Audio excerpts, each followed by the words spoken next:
A lot of people out here saying, I got a lawyer or my attorney will deal with it. But guess what? Most people don't even realize there's a difference between the two. You might think it's just fancy words, but in the legal world, it matters.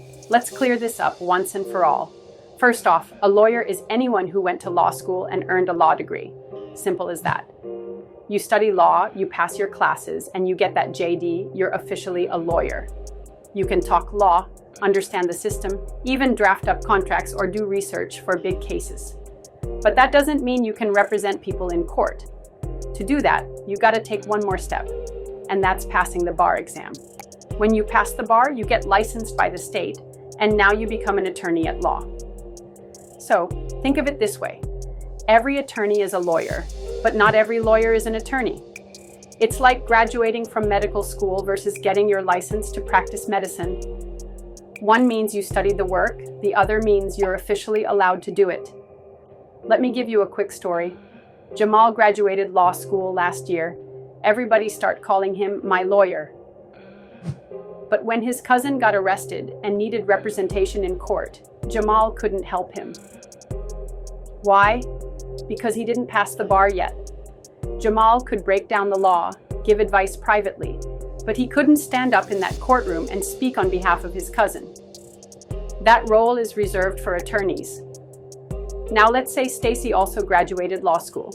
She never took the bar, but she works behind the scenes at a law firm. She drafts up contracts, does heavy legal research, and helps prepare cases. She's brilliant, but she's still not licensed to go to court for you. That makes her a lawyer, not an attorney.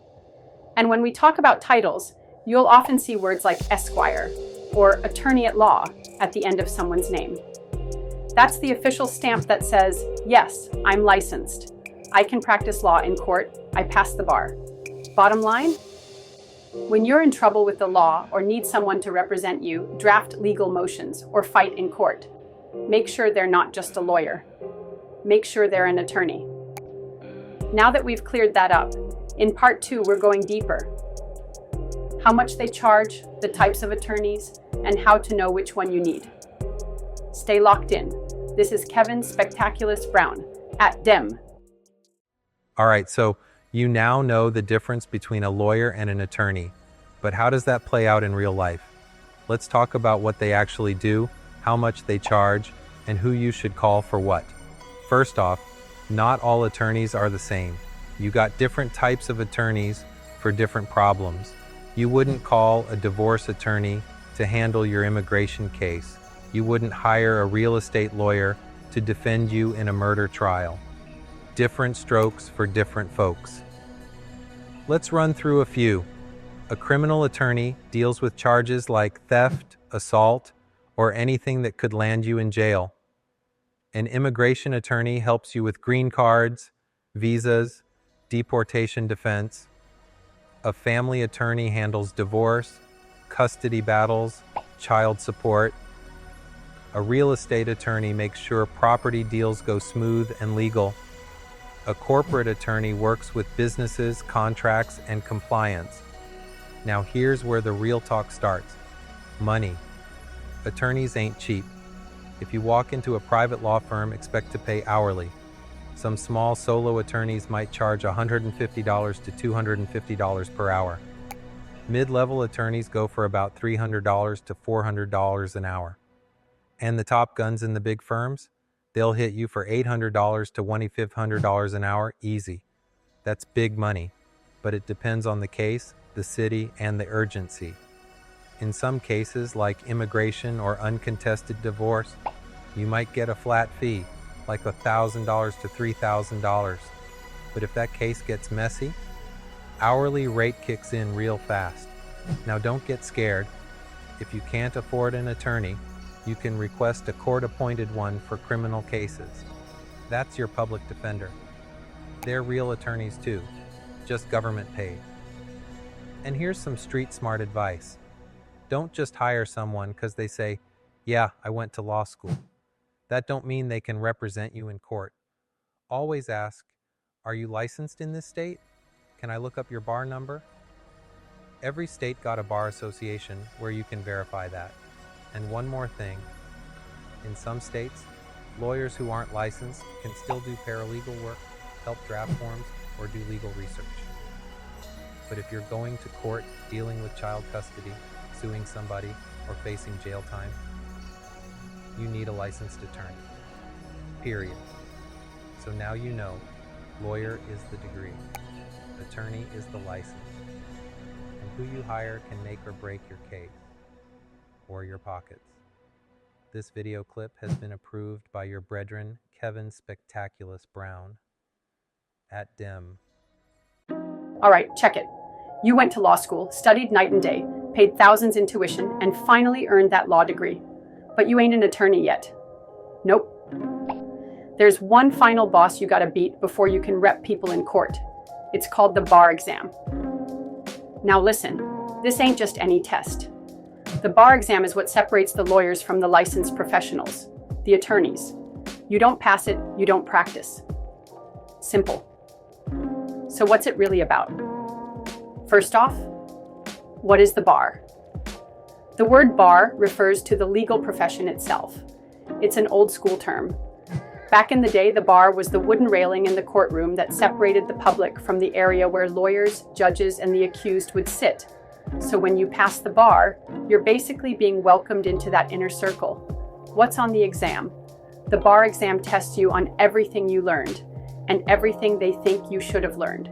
It covers multiple areas of law: constitutional law, criminal law, contracts, property law, evidence, torts, civil procedure, business law, ethics. And that's not all. It's usually broken into 2 or 3 parts. 1. Multi-State Bar Exam, MBE. This is a 200-question multiple-choice test that takes all day. You reading real scenarios, breaking down issues, and choosing the best legal answer. It's like legal brain gymnastics. 2. Essays. These are state-specific. You might have to write legal arguments, analyze fake client cases, and apply state law. Some states want essays on local laws, and trust me, they ain't easy. 3. Performance tests. Some states also throw in a mock lawyering task, like writing a memo, a client letter, or a legal brief. They give you a fake case file and you gotta act like a real attorney. Show them you got the chops. How long is it? 2 or 3 days straight. No joke. You're sitting for 6-8 hours each day, locked in, no phones, no distractions. Just you, the law, and pressure. How hard is it? Hard. Very hard. Even smart people fail it on the first try. Some states are known for being brutal, like California and New York. They got low pass rates. You might see 40% or even lower in some years. So it's not just about being smart, it's about preparation, endurance, and focus. How much does it cost? It varies, but you're looking at application fees, $300 to $1,000, bar prep course, $2,000 to $5,000, travel lodging, if testing out of state, dollars. Altogether, it can cost close to $10,000 just to sit for the exam and prep properly. What happens after you pass? Once you pass the bar exam and the moral character check, meaning they make sure you ain't got serious crimes or shady stuff in your past, you get sworn in. You raise your hand, take the attorney's oath, and boom, you're officially licensed. You can practice law in that state. You now an attorney at law. Can you practice anywhere after passing? Not always. Law licenses are state-specific. So if you pass in Florida, you can't just pack up and start practicing in Texas or California. You either have to take the bar in that new state or get approved for reciprocity, if the states recognize each other's licenses. Final thoughts. The bar exam is the final test of whether you're ready to serve the people. It's tough, it's expensive, it's stressful, but it's necessary. It makes sure that when someone hires you to defend their freedom, their kids, their property, or their life, you know what the hell you're doing. So if you ever wonder why attorneys charge so much, remember, they earned that title in blood, sweat, Red Bull, and tears. This been another one by Kevin Spectaculus Brown, at DEM. When you hear the word Constitution, you're hearing about the soul of the United States government. The U.S. Constitution is the supreme law of the land, the original rule book that holds the country together. Now, let's take it back. The year was 1787. The Founding Fathers, Names like George Washington, James Madison, Benjamin Franklin came together in Philadelphia to write a brand new plan for how the nation should run. What they created? A short but powerful document with 7 articles and eventually 27 amendments that control how everything works in the US government. So what exactly does the Constitution do? It creates the government from scratch. It breaks the government into 3 parts: the legislative, executive, and judicial branches. It gives power to the people, saying the government only has the power we allow it to have, and it protects individual rights by laying the foundation for the Bill of Rights, which we'll cover in episode 2. Now let's simplify the articles. Article 1 sets up Congress, the House and Senate. These are the folks who write the laws. Article 2 creates the presidency. This is where we get the rules for how the president is elected and what their powers are. Article 3 builds the Supreme Court. Justice system, baby.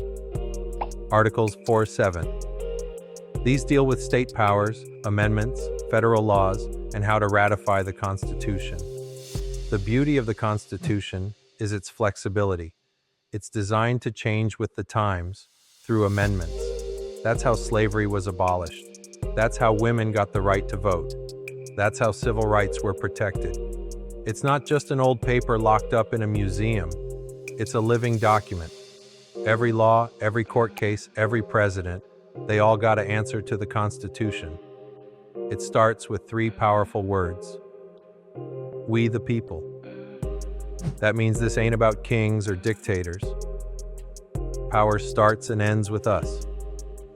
Brought to you by Kevin Spectaculus Brown at Dem. So, the Constitution set the government up, but the people said, hold up, what about our rights? That's where the Bill of Rights comes in. In 1791, the first 10 amendments were added to the Constitution to protect the everyday person from government abuse. These are the rights you hear about every time there's a court case, a protest, or a debate on freedom. Let's run through the major ones. Real quick style First Amendment. Freedom of speech, religion, press, assembly, and the right to petition the government. You can speak your mind, worship how you want, and protest without fear. Second Amendment, right to bear arms. This is the one folks argue over a lot: guns, self-defense, and regulation. Third Amendment, no forced housing of soldiers. Back then, this was a big deal. No more redcoats in your kitchen. Fourth Amendment, protection against unlawful searches and seizures. Police need a warrant or real cause to check your stuff. Fifth Amendment, you can't be forced to testify against yourself. You get due process, and they can't take your property without compensation. That's where you hear people say, I plead the Fifth. Sixth Amendment, right to a speedy and public trial. You get a lawyer, a jury, and a fair shot. Seventh Amendment, civil trial rights. If it's a money dispute, you can have a jury too. Eighth Amendment, no cruel or unusual punishment. Also protects against insane fines and bail amounts. Ninth Amendment, just because it's not listed doesn't mean you don't have it. More rights exist than just these. 10th Amendment, any power not given to the federal government belongs to the states or the people. These rights are your legal armor. They protect you from the government overstepping. Whether you're rich, poor, young, old, black, white, or anything in between, the Bill of Rights is yours. And best believe without it, the government would have been too powerful too fast. Now that you know the Constitution sets the game and the Bill of Rights protects the players, let's talk about the team running the country, the 3 branches of government. Why 3? Because the Founding Fathers knew too much power in one place leads to corruption, so they divided it up like a power triangle. Each branch checks the other. The legislative branch makes the laws. This is Congress, and it has 2 parts: the House of Representatives and the Senate. The House is based on population. Bigger states get more reps. The Senate gives each state 2 votes, equal power. They write, debate, and pass laws. If the president wants to go to war, Congress gotta approve. Want to change the budget or raise taxes? Congress does that too. The executive branch enforces the laws. At the top, the president. But it's more than just one man or woman. The executive branch includes the vice president, the cabinet, like Secretary of Defense, Education, etc., federal agencies, FBI, CIA, IRS, etc. They carry out the laws Congress makes. The president can veto bills, make treaties, lead the military, and pick Supreme Court judges, but only with Senate approval. It's all about balance. The judicial branch interprets the laws. This is the Supreme Court and lower federal courts. Their job? Make sure laws follow the Constitution. If a law violates your rights, they can strike it down. They settle disputes between states, review cases from lower courts, and make landmark decisions that affect the whole country. Once the Supreme Court speaks, it's final. This three-way power system is called checks and balances. Congress can impeach a president, the president can veto a law, the court can overturn both of them. It keeps things fair. Nobody gets too big.